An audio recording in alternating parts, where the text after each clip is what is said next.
তোমাকে অনেক ভালোবাসি, পারলে আমার ভালোবাসাটা তাড়াতাড়ি অ্যাকসেপ্ট করবা। হ্যাঁ, বরিশাল না, পটুয়াখালী থেকে আসছি। পটুয়াখালী থেকে আসছেন? জি।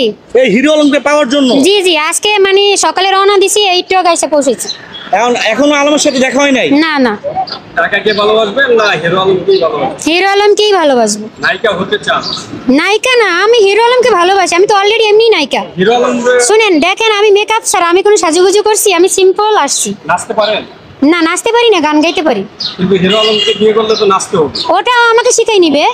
তার মানে আপনি মিডিয়াতে আসতে? সে যদি বলে যে তার ওয়াইফকে মিডিয়াতে নিবে তাহলে সে নিবে, আর যদি বলে না তাহলে না। আপনাকে বিয়ে করলো, মিডিয়াতে আনলো না, আপনি কি থাকতে পারবেন? হ্যাঁ থাকবো, পারবো, অবশ্যই পারবো, কেন পারবো না। আপনি যে ইউটিউব করেন ওটা ছেড়ে দিব। ছেড়ে দিবেন? সে যদি বিয়ে করে তাহলে ছেড়ে দিব, আর যদি বিয়ে না করে তাহলে তোমার ইউটিউবিং করে খেতে হবে। আলমের চেহারা তো ভালো। ভাই, চেহারা দেখে ভালোবাসা হয় না। আপনার চেহারা তো সুন্দর। আমি শুনেন, সব ছেলেরা সুন্দরী মেয়ে পায়, এটা বাস্তব কথা। কালো মেয়ে ছেলেরা সুন্দরী মেয়ে পায়, এটাই বাস্তব কথা। আলমের মাথায় তো চুল নাই, চুল পড়ে গেছে। সমস্যা নেই, টাক মাথা, সমস্যা নেই। আপনারা যদি বলেন তার একটা ঠ্যাং ভাঙিয়া গেছে, সেটাও আমি রাজি। সর্বপ্রথমে বলবো, আমি ওনার যখন অনেক গান, উনি যখন ফিল্মে জয়েন হয়, মানে অনলাইন জগতে, তখন থেকে আমি ওনার গান, ওনার মুভি, ওনার নাটক এগুলো বেশি বেশি দেখতাম। বেশি বেশি দেখতে দেখতে মনে করেন একসময় আমার প্রথমে ভালো লাগতো না, এরপরে আমার আস্তে আস্তে ভালো লাগা কাজ করে। তো ভালো লাগা কাজ করে, এর থেকেই মনে করেন এখন আমার অনেক ইচ্ছা ছিল যে ওনার সাথে কথা বলবো, মিট করব, এরকম একটা কিছু। তো আসলে ওইটা আমার সৌভাগ্য হয়ে ওঠে নাই। আমি সারাদিন ওনার গান শুনি, সারাদিন ওনার মুভি দেখি, ওনাকেই নিয়ে আমি সবসময় আসক্ত থাকি।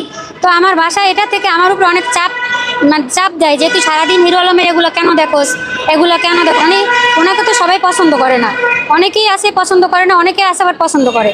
তো এটা দিয়ে মনে করেন এক প্রকার আমাকে বাসা থেকে অনেকভাবে চাপ, প্রেশার ক্রিয়েট করে যে এগুলো করা যাবে না। আমি আমার পড়াশোনা, আমি আমার কেরিয়ার ছেড়ে দিই। দেওয়ার পরে মনে করেন আমি ঢাকায় চলে আসি আমার আন্টির বাসায়। তো ওখানে আইসা মনে করেন আমি ছোটো একটা, আমার আন্টির একটা সেকেন্ড হ্যান্ড সেট আছে, আমার বাসা থেকে আমার মোবাইলটাও রেখে দেয়। রেখে দেওয়ার পরে আমি ঢাকায় এসে মনে করেন ওই সেকেন্ড হ্যান্ড সেটটা দিয়ে আমি শুধু ওনাকেই দেখি, ওনাকে ফলো করি, ওনার ভিডিও দেখি। তো এভাবে করতে করতে আমি আমার একটা পেজ খুলছি, আমি একটা ইউটিউব চ্যানেল খুলছি। তো এখন কিছুদিন আগে দেখলাম যে উনি একটা রিয়ামনির সাথে ওনার অনেক ঝামেলা হইতেছে। তো আমি অনেক আবেদন করছি বা ওনাকে অনেক মেসেজ দিছি আপনার পেজে, ইউটিউবে, শর্টসে, তারপর টিকটকে, কিন্তু উনি মেসেজের কোনো রিপ্লাই দেয় না। তো আমার অনেক ইচ্ছা ছিল যে ওনার আমি 4র্থ নাম্বার ওয়াইফ হিসাবে আমি ওয়াইফ হব। তো সেটা এখন পর্যন্ত ওই মেসেজটা মনে হয় তার কাছে আমার পৌঁছায় নেই। তো আজকে আমার এখানে আসার একটাই কারণ যে উনি এখানে আমাদের আজকে মে দিবস, আমাদের শ্রমিক দিবস আজকে। তো ওই হিসাবে আমি আজকে এখানে আসছি যে ওনার দেখা পাবো, ওনার সাথে আমি একটু কথা বলবো সরাসরি, উনি আমার প্রস্তাবটা অ্যাকসেপ্ট করে কিনা সেটার জন্য আমি আসছি। করি না, আমি এটা বিশ্বাস করি না। এটা হয়তো কতটা সত্য ওনার মুখ থেকে আমি জানবো, ওনার মুখ থেকে আমি শুনবো, তাহলে আমি এটা বিশ্বাস করবো। আপনি হিরো আলমকে বিয়ে করতে চান কেন? যার বউ থাকে না তার বউ হতে চান কেন? আমি এটা দেখাই দিতে চাই যে ওনার বউ কেন থাকবে না, কেন একটা মেয়ে মানুষের ভিতরে কেন কোন অপূর্ণতাটা আছে, কেন ওয়াইফটা থাকবে না, আমি সেটাই বুঝাই দিতে চাই। ওনার যেমন এখন মেয়েদের প্রতি একটা অনীহা চলে আসছে, আমাদের মেয়েদেরকে ছোট করে দেখতেছে, এইটার জন্য ভুলটা যেন ভাঙে সবার, যে না মেয়েরা, সব মেয়েরা খারাপ না বা সব মেয়েরা সমান না, সব মেয়েরা লোভী হয় না।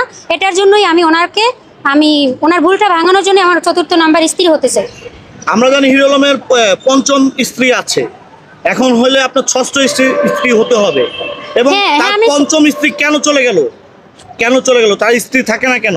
এটা কি হিরো আলমের কোনো ব্যর্থতা আছে কিনা এর মধ্যে? আমার মনে হয় না ব্যর্থতা, আমার মনে হয় যে কটা মানে ব্যর্থতা না, ঠিক আসলে ভুল বোঝাবুঝি। যেমন দেখা যায় মনে করেন আমার যদি বিয়ে হয়, আমার একটা ছাড় দিতে হবে আমার হাজব্যান্ডকে, তার একটা লাইফ আছে, ওটা হিসেবে তাকে একটা ছাড় দিতে হবে, আবার তারও আমার ওয়াইফ হিসাবে একটা ছাড় দিতে হবে। আমায় কম্প্রোমাইজ করতে হবে, যেটাকে বলে কম্প্রোমাইজ না করলে ওখানে কখনোই সংসার টিকে না, সংসার হয় না। কম্প্রোমাইজ মানেই সংসার। তুমি বলছি, আমি শিওর হতে হবে না সে আসলেই সে কিনা। আপনি তো অন্যজনকেও ধরাই দিতে পারেন, এটা অসম্ভবের কি আছে? আপনি তো অন্যজনকে ধরাই দিতে পারেন, আমি তাকে তুমি বলে প্রথমে বলে ফেলবো, তারপরে সে যদি অন্যজন হয় তাহলে? আচ্ছা, আমি হিরো আলমের ভালোবাসা তো অন্যজনকে আমি দিব না। আলমের সাথে যদি দেখা করায় দেই, দেখা করবেন? অবশ্যই করব, চলেন। সাক্ষাতে কি বলবেন? আমি তাকে ডাইরেক্ট প্রপোজ করব, I love you. I love you বলবেন? জি। সে যদি আপনার ভালোবাসা প্রত্যাখ্যান করে? আমার দীর্ঘ বিশ্বাস সে প্রত্যাখ্যান করবে না। করবে না? না। কিভাবে এই বিশ্বাসটা আসবে? এটা আমার মনের বিশ্বাস, এখন কথা বলে আমি 100% শিওর হইছি সে আমাকে ফিরাবে না। ফিরাবে না। না। আচ্ছা, আপনি আলমের সাথে দেখা করবেন? অবশ্যই দেখা করবো। তাহলে কি বার্তা আছে ভিডিওতে বলে দেন। ভিডিওতে একটাই বার্তা আছে, যে যেভাবে পারেন আমাকে তার সাথে মিট করাই দেন। কবে দেখা করবেন? যদি এখন হয় এখনই, আর থাকতেই পারে, একজন হাই হ্যালো করতেই পারে, তার মানে যে তার প্রতি আমি চাপাই দেবো সে পরকিয়া করে, এটা তো মনে করেন মানে যুক্তিসম্মত কথা না।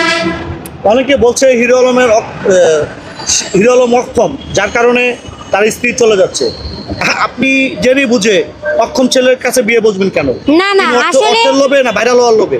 ভাইয়া আমি ভাইরাল অনেক আগের থেকে।